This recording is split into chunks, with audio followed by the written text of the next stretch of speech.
বার্থডেতে আমি কি কি গিফটস পেলাম? গিফট অনেক কিছুই পেয়েছি, অনেক ছোটোখাটো অনেক রকমই গিফট পেয়েছি, আর গিফট পেতে মজাই আলাদা, তাই না? এখানে কফি কফি মাগ ছিল, তারপর ব্যাগস ছিল, তারপর জুয়েলারি ছিল।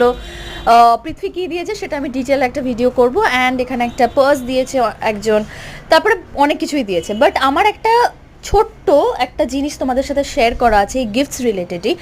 অনেক সময় কি হয় বলো তো, আমরা অনেক মানুষের সাথে এক্সপেক্ট করতে থাকি, অনেক মানুষ হোক মানে যারা ক্লোজ তাদের সাথে আমরা অনেক কিছু এক্সপেকটেশনস রেখে দিই। অনেক সময় আমরা না চেয়েও আমরা এক্সপেকটেশন রেখে দিই, না এই মানুষটা তো আমাকে এটা গিফট করবে, মানে আমার বার্থডেটা ভুলে যাবে, এটা আমি অনেকের কাছ থেকে এক্সপেক্ট করিনি। এবছর অনেকেই আমার বার্থডে ভুলে গেছে। হ্যাঁ, হতেই পারে, সেটা হয়তো মনে নাই থাকতে পারে।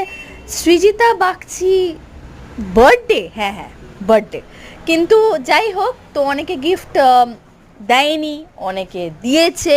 যারা দিয়েছে ভালোবাসার সাথে দিয়েছে, সেটার জন্য আমি always always thankful. And definitely নিজেকে নিজে গিফট করো, সেটা সবসময় আমি বলি, সেটা মন আরও খুশি করে দেয়, কেন কি তুমি কোনো এক্সপেকটেশন রাখো না তাদের থেকে। তো সেটাই মোস্ট ইম্পর্ট্যান্ট থিং।